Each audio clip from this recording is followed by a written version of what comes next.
Olá, eu sou o Gustavo, sou analista de sistemas aqui da Fundação Elos, né? E hoje estamos começando mais um Elos entre nós, com um tema importantíssimo que é diversidade e inclusão.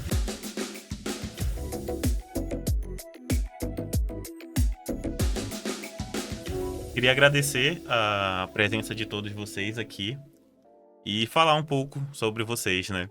Estamos aqui com o Jefferson, ele é bacharel de Humanidades pela Universidade da Bahia, líder de Cultura, Diversidade e Inclusão e professor e palestrante. Jefferson, você pode se apresentar um pouco pra gente? Claro, fazendo a minha audiodescrição, eu sou um homem negro, estou usando óculos, usando dreads curtos, ah, tenho visto aqui uma camisa preta com uma jaqueta por cima de tom bege, e uma calça marrom. Legal. Quer falar um pouquinho das suas experiências? Então, eu atuo já há cerca de 5 anos com diversidade e inclusão. Minhas experiências foram das mais diversas. Eu não comecei trabalhando com diversidade ou com RH, mas ao longo desses últimos 5 anos venho me dedicando, né, a essa frente de trabalho. Legal, Jefferson. Obrigado por ter aceitado, por estar aqui com a gente hoje.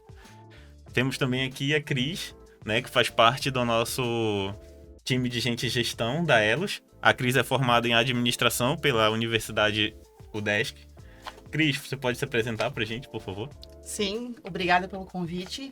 Eu sou Cris, eu sou a mãe, eu sou esposa, eu sou uma mulher preta, eu tenho cabelo preto, cacheado.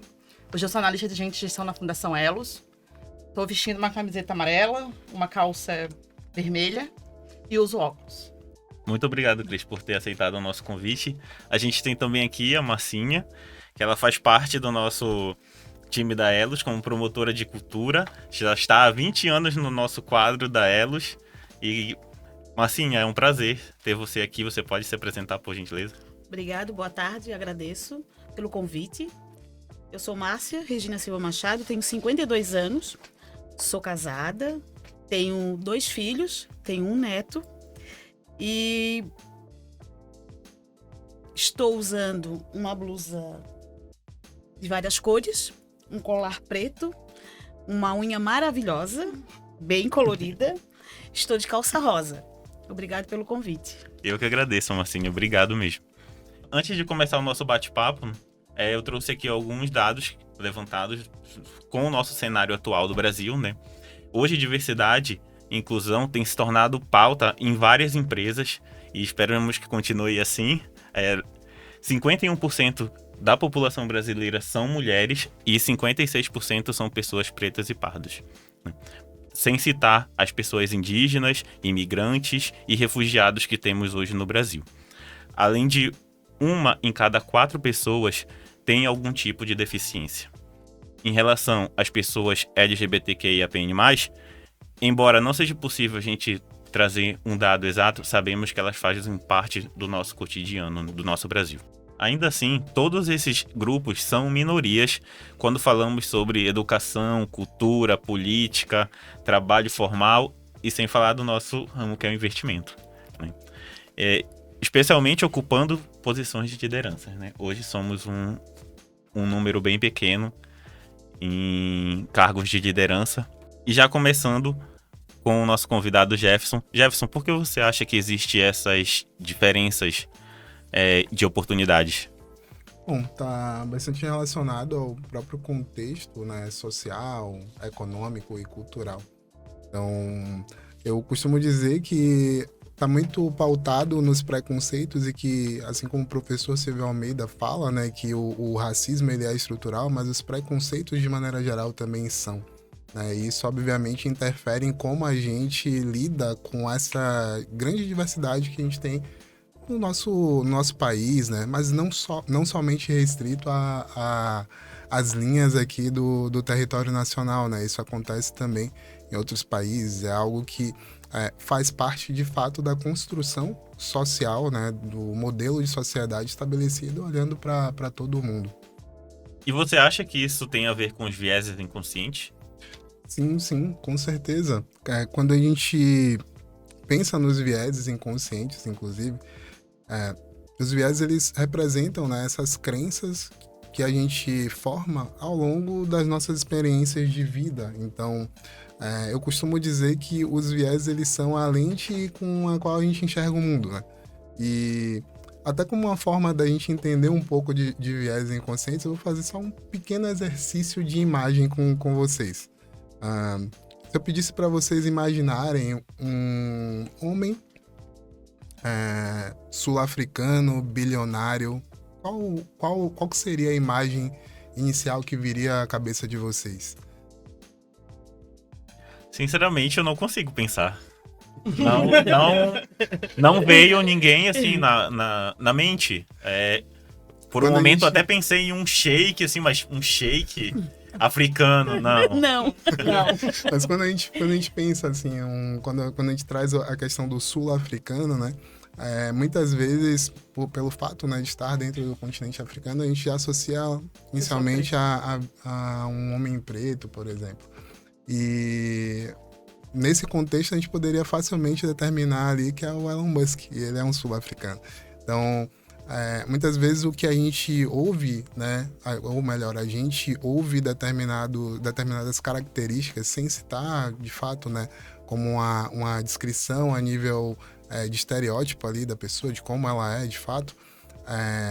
E a gente já imagina, a gente já tem uma tendência a algumas imagens. Da mesma forma acontece com o próprio continente africano, né? Quando a gente pergunta sobre como é que é o continente africano. Então a gente já é levado culturalmente a uma associação com a savana, com a pobreza, com a miséria.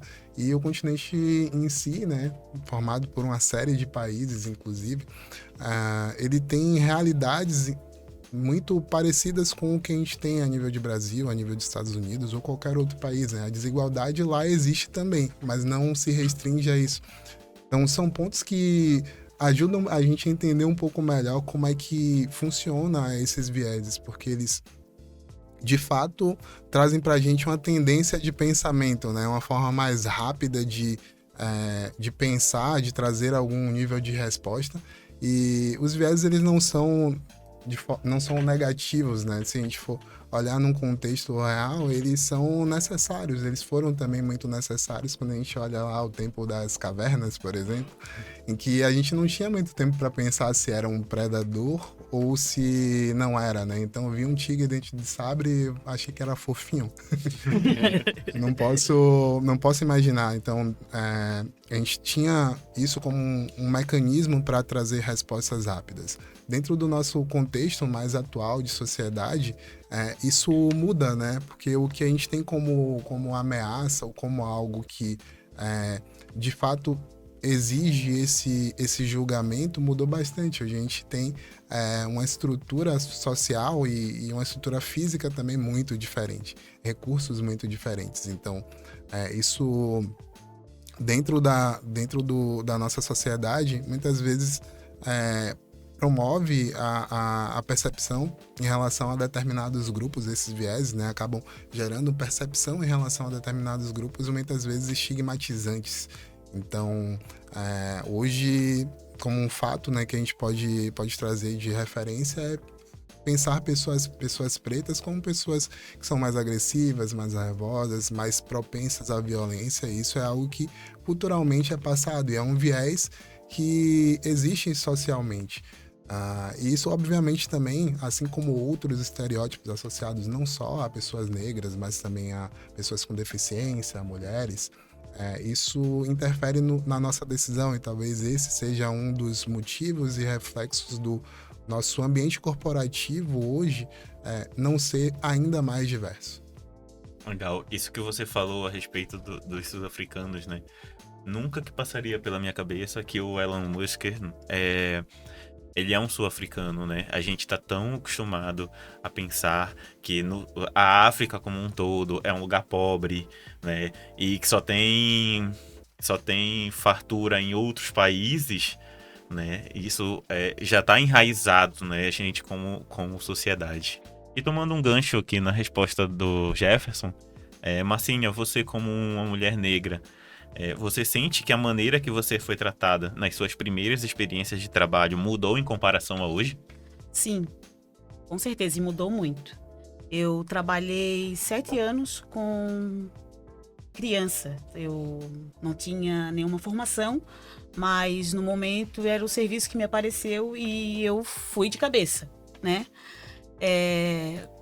Aonde eu trabalhei, fiquei muito tempo trabalhando com ela, com a dona, né? Do estabelecimento. Era uma creche particular, mas eu percebia muito que ali eu não tinha como crescer, sabe? Eu não tive formação nenhuma e eu estava mais ali era para mais cuidar e alimentar as crianças, né? Eu trabalhei 7 anos ali e foi uma profissão que eu fiz com muito amor e muito carinho. E depois dali eu fui trabalhar na fundação, que até hoje eu trabalho, faz 20 anos que eu estou lá. E de auxiliar serviços gerais. E eu tenho agora muitos desafios também, porque agora, depois de 3 anos para cá, mudou a gerência, né? A minha gerente é outra. E através dela, eu estou tendo muita oportunidade. Eu sempre digo isso para ela. Eu agradeço muito ela. Dela ver o meu reconhecimento lá dentro. Hoje eu faço parte do RH, né? Tenho a minha mesa, tenho o meu computador, tenho a minha relação de trabalho, né? Eu faço pedido de materiais de limpeza, ajudo a Cris do que ela precisa. Uhum. E esse ano eu tive um grande desafio através com a Cris, né? De fazer o levantamento para a gente fazer o nosso exame periódico. E ela me chamou para esse desafio e eu abracei. Então eu só tenho que agradecer mesmo ao RH por ter me abraçado e me dar essa oportunidade. Bem legal que ela extraiu o teu melhor, né? Você não ficou só naquele mundinho fechado, né? E hoje ela tá ali extraindo o teu melhor, buscando o teu conhecimento que seja mais profundo cada dia mais. Sim. Isso é um ponto importante, né? Quando a gente fala de diversidade, de inclusão, sobretudo, né? Como um ato mesmo, uma atitude, né? A gente fala de diversidade num contexto, né? Olhando para a diversidade, olhando para esse conjunto de características diferentes, né? E a inclusão como essa atitude, efetivamente, né? De promover a inserção das pessoas e, obviamente, né, quando a gente fala a nível de gestão de pessoas, de utilizar o melhor do potencial de cada indivíduo, né, de cada pessoa. Então, acho que esse exemplo da Marcinha é bem importante para a gente perceber a necessidade e algo que já vem acontecendo, na verdade, é um movimento que vem acontecendo de mais humanização, né, dentro da gestão de pessoas. Então, não à toa mudou o nome de recursos humanos, né, para gestão de pessoas, pelo entendimento mesmo dessa necessidade de olhar para as pessoas e para o que elas têm de melhor para entregar dentro das organizações, né? Eu acho que esse é um ponto diferencial hoje da Elos, né?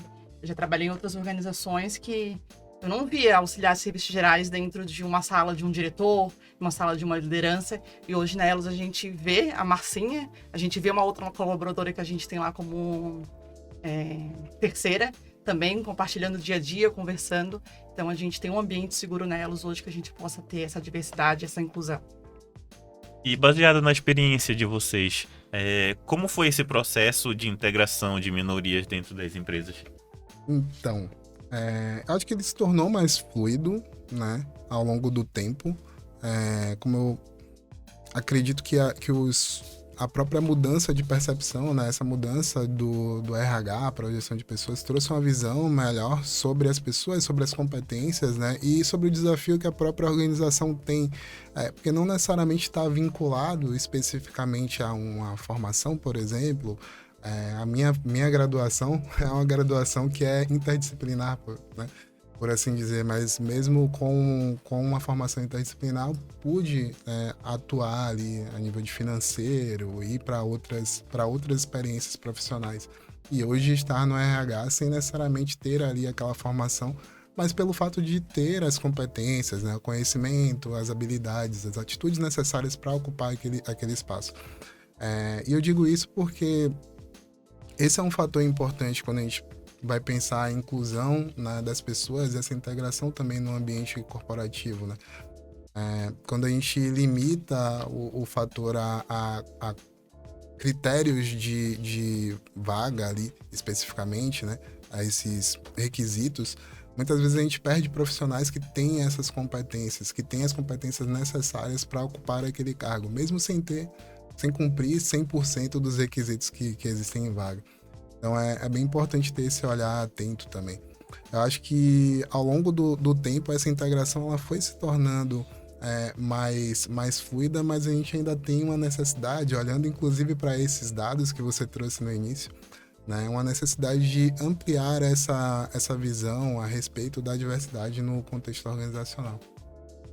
Eu acredito que também a questão da integração dessa minoria, ela vem acontecendo depois de, por exemplo, de cotas, que as pessoas conseguem ir para a faculdade, conseguem especializar, porque antes o sistema de cotas para um negro que mora na favela, que o pai recebe um salário mínimo, a mãe recebe um salário mínimo, era mais difícil essa inserção dentro da faculdade, consequentemente não tinha as competências e habilidades que o mercado do trabalho pede.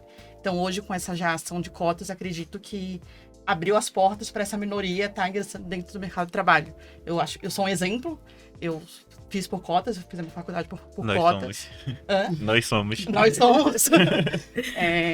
Fiz meu cursinho pré-vestibular por cotas, entrei na faculdade por cotas e hoje eu consegui me aperfeiçoar para estar hoje atuando como analista de gente e gestão, onde eu não imaginava 10 anos atrás ser a Cris que eu estou sendo hoje, assim. Então, acho que a gente pode trazer esse exemplo assim também de cotas. Legal, cotas é importantíssimo, todo mundo tem que defender as leis de cotas, né? Ela abriu muitas oportunidades para muitas pessoas, né? E a gente é uma delas. Marcinha, olhando para trás, você acha que deixou de desenvolver alguma habilidade ou talento que queria muito ter desenvolvido no passado? Então, naquela época que eu trabalhava na creche, eu tive muita vontade de fazer uma pedagogia naquela época, né? Ser professora. Mas eu não tive oportunidade. No local onde eu trabalhava, ela não olhava para esse lado, né? Não tinha essa importância para ela. Uhum. Então, se eu tivesse... E também teve muitos percursos no meio do caminho, né? Lógico, me casei, tive filho, tudo. Mas se ela tivesse dado a oportunidade para mim fazer uma faculdade, eu seria uma professora. Que eu gosto de criança, eu gosto de cuidar de criança, eu gosto. Então, eu seria uma professora. Acho que é um desafio muito, muito grande, né? Olhando dentro do próprio contexto de organizações mesmo, de conseguir trazer essas oportunidades, de enxergar, né, nas pessoas esse potencial e conseguir deixar para ela tempo. E olhando para o contexto da gente, né? Eu sou natural de Salvador, sou uma pessoa preta, periférica, venho da periferia de Salvador. De certa forma, difícil a gente conseguir conciliar todos esses aspectos, inclusive de vida, né? Você comentou Sim. o fato de ter Sim. filho, de ter se casado. Conciliar tudo isso já é, de certa forma... Desafiador. Desafiador, né? E conseguir fazer tudo isso e ainda dedicar um tempo ao estudo sem esse apoio é ainda mais difícil. Então... Bem mais difícil. Eu acho que na época, né, da Marcinha, acho que ficava mais difícil ainda, né? Eu passei por isso, eu tive um desafio enorme. Quando eu fazia vestibular, eu fazia a faculdade antes na UFSC de fazer na UDESC. Então eu fui pra UFSC com meu filho, tinha 1 ano de idade. E era desafiador. Eu trabalhava das 7 às 4 da tarde, ia pra faculdade, chegava em casa, o Luiz Arthur dormindo. Saía de casa com o Luiz Arthur dormindo. Então não acompanhei, mas aquilo me dava um gás. Eu olhava assim pra onde eu tô, o ambiente onde eu tava, que eu tô hoje, né? Eu olhava a realidade assim, não quero isso pra mim. Então eu busquei forças de onde não tinha pra estar aqui onde eu estou hoje. E assim, graças a Deus, assim, eu não cheguei a fazer o que eu queria, mas a minha filha se formou professora. Ela entrou por cota também. Legal. Sabe? E assim, tem hora assim que eu me vejo nela. É muito bom ver e ter aqui também, né, pessoas pretas, né, nesse contexto aqui juntos, né, falando sobre suas vivências, sobre suas experiências e a gente perceber essas conexões que existem, né, dentro dessas experiências. E o quão, apesar de ser desafiador e da gente ter conseguido também, e isso é motivo da gente se sentir, de fato, né, reconhecido, feliz pelas conquistas que a gente vai tendo ao longo do Sim. tempo, não há dúvida. Mas também perceber que, apesar de, né, algumas pessoas terem conseguido, que isso não é um padrão que pode ser repetido, né? As experiências, elas não necessariamente vão ser as mesmas, a forma de lidar com os desafios não são os mesmos. É porque a gente não enxerga os problemas da mesma maneira, né? Mesmo tendo características muito parecidas ou tendo realidades econômico-financeira, social muito semelhantes, a gente não enxerga da mesma maneira os desafios em vida, né? Então, acho que isso quebra um pouco também aquela visão explícita, né, de meritocracia, como algo que a gente consegue simplesmente romper essas barreiras que existem através do esforço puro e simples, né? Existem outros fatores no contexto que vão auxiliar a gente a alcançar ali esses objetivos, enfim. Então, acho que quebra um pouco esse estereótipo, né? Essa visão mais limitada da meritocracia como um caminho que é comum para todo mundo. Que as pessoas vão ter desafio, os tempos eles são diferentes, vamos assim dizer. Sim, os tempos são Que, diferentes. Mas o por desafio exemplo, continua. eu, por exemplo, não tenho filhos, então com certeza meu tempo é muito diferente do tempo de Márcia, do tempo da Cris, né? A dedicação que elas precisam ter, por exemplo, né? É muito diferente da dedicação que eu preciso ter a nível de tempo. E aí, quando a gente olha outros fatores também, por mais que todas as pessoas tenham 24 horas, mas dentro das 24 horas esses desafios são diferentes. E o tempo que te sobra, ou o tempo que você consegue dedicar para superar essas barreiras, ele é muito diferente. Então é muito diferente de uma pessoa que vive em condição de rua, por exemplo, e eu simplesmente dizer para ela que só pelo esforço ela vai conseguir mudar essa realidade, né? Então tem outros fatores ali que são importantes para serem observados também. Eu acho bem legal, assim, a Marcinha ter falado o que ela queria ter feito, né? Eu vejo pelo meu pai. O meu pai estudou até a 4ª série, né? E o sonho dele era ser desembargador, né? Ser desembargador. Mas, infelizmente, ele não teve essa oportunidade, né? De ser. Mas, assim, ele foi uma pessoa que trabalhou muito. Nunca deixou que a gente faltasse nada, né?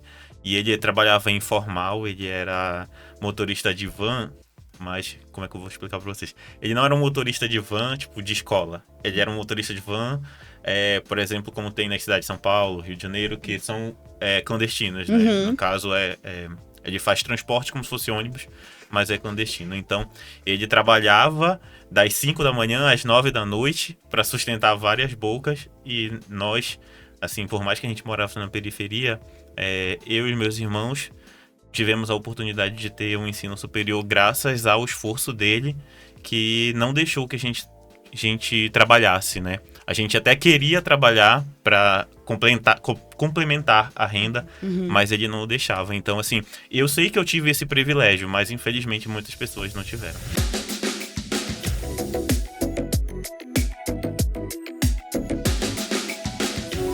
Para além da importância social, quais são os impactos positivos de ter uma equipe multicultural? Isso traz ganhos para as empresas? Com certeza, olhando para os dados, inclusive, né? Uma série de pesquisas, Ernst Young, McKinsey, as principais Deloitte, as principais consultorias, né, no país. Teve uma pesquisa também mais recente da Humanizadas. Todos eles trazem os benefícios, olhando, né, a nível de empresas, de fomentar essa diversidade, né, dentro das organizações.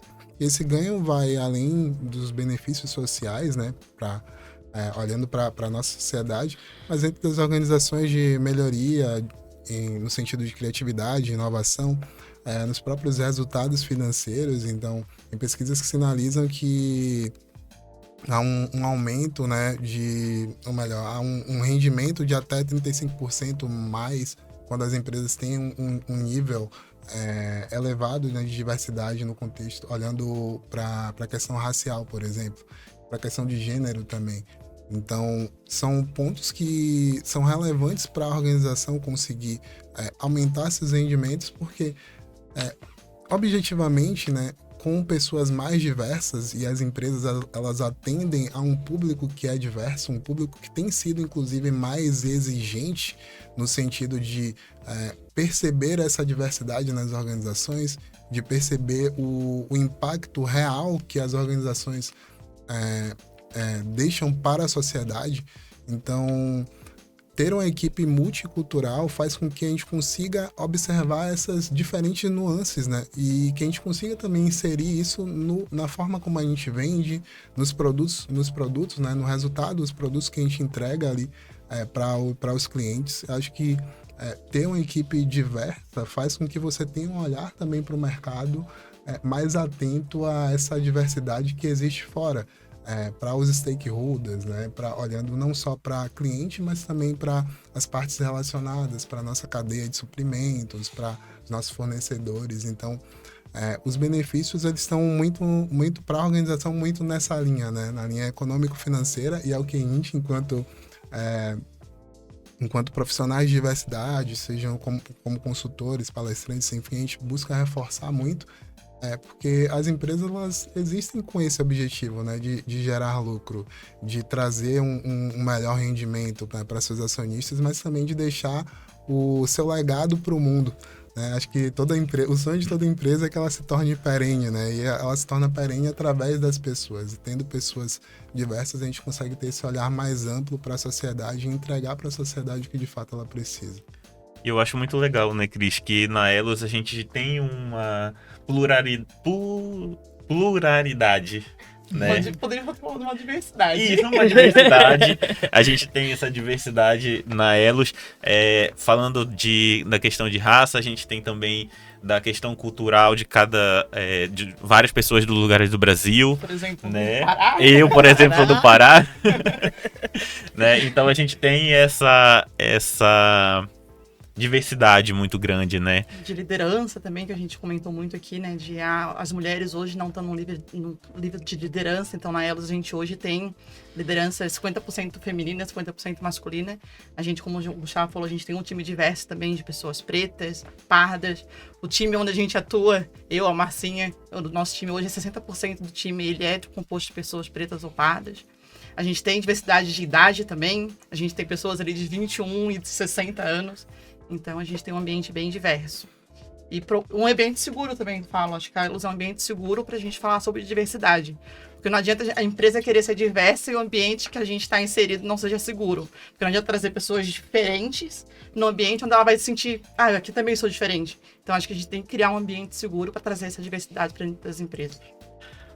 Isso é importantíssimo, principalmente o ambiente seguro, né? A gente sentir a vontade no ambiente que a gente tá ali trabalhando, poder né? ser quem tu és, né? Isso mesmo. Esse é o ponto mais importante da diversidade, né? Você conseguir, de fato, ser quem você é dentro do contexto organizacional. Que no evento, inclusive, que a gente participou junto. Sim. A gente conversou muito a respeito disso. E eu falava justamente disso, né? Acho que é um ponto importante da gente conseguir ser quem a gente é. Porque quando a gente não consegue, a gente gasta essa energia que iria, de fato, para a produção, para produzir conhecimento dentro da organização, para gerar algum nível de inovação, a gente gasta essa energia tentando performar ser uma pessoa que a gente não é. E querendo ou não querendo, a gente trabalha 8 horas por dia, né?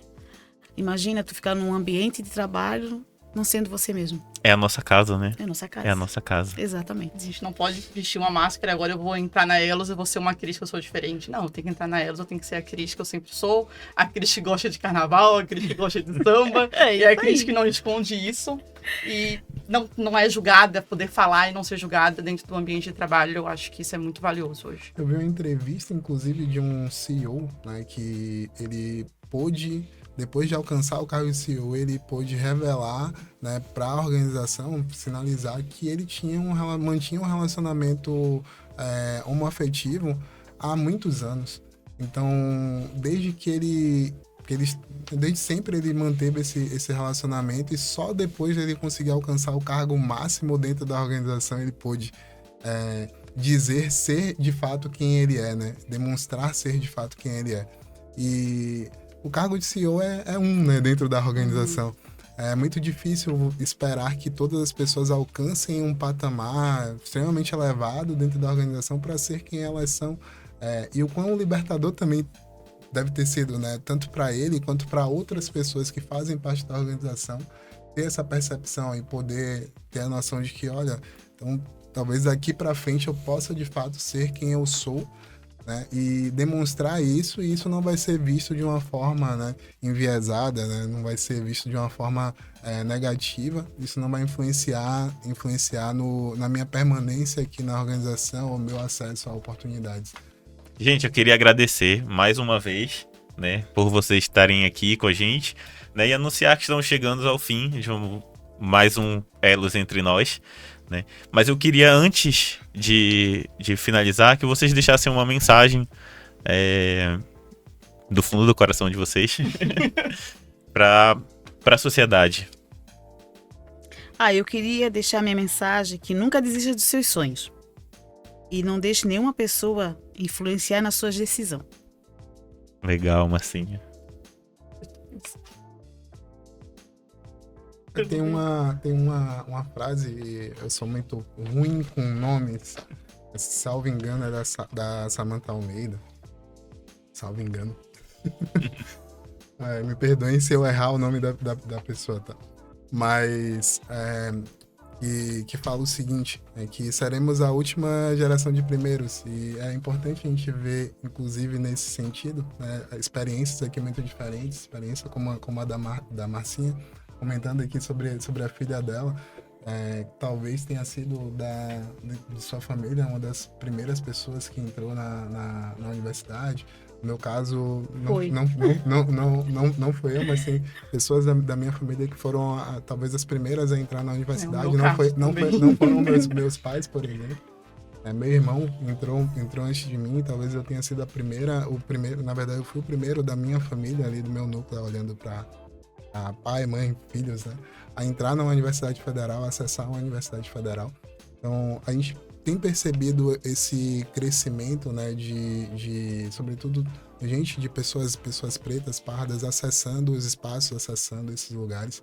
E, de fato, a ideia é que a gente seja essa última geração de primeiros, né, que a partir da gente, a gente forme uma outra geração e venha a seguir os mesmos passos. Eu agradeço a oportunidade de estar aqui participando hoje desse podcast. Agradeço a oportunidade de ter mergulhado esse ano na comissão ESG da Elos, aprender um pouco mais sobre a diversidade. Eu acho que pela nossa conversa hoje tem um caminho longo para aprender sobre a diversidade. E a mensagem que eu deixo é que a gente viva num país mais justo e igualitário para todos, porque todos têm que ter a mesma oportunidade, somos todos iguais perante a lei, a legislação, a nossa sociedade onde a gente vive. Gente, mais uma vez, obrigado pela disponibilidade de vocês, estarmos aqui debatendo esse assunto tão importante, né? E que a nossa realidade no Brasil seja que a gente não precise mais lutar por igualdade. Brasil e mundo. Brasil e mundo. Muito obrigado a todos. Sigam a gente nas redes sociais. Tchau.